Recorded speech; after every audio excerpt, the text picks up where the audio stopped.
In this video, we'll change the rotary blade using this rotary blade kit. The blade kit comes with an empty cap, a cap that comes preloaded with a new blade, nut, and washer, and a small screwdriver. First, let's remove the current rotary blade from the machine. It's still really sharp, so be sure to place the protective cap over the blade right away.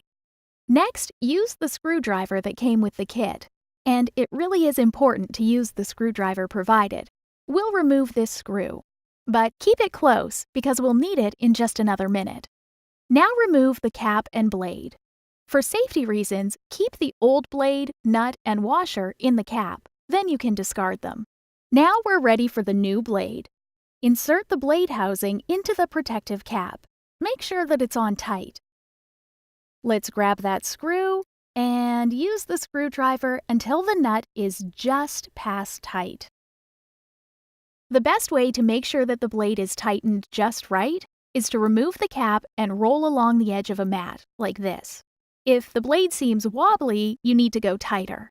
But if the blade doesn't move, you know it's too tight. Once you've got that, you can remove the protective cap and insert the housing into clamp B.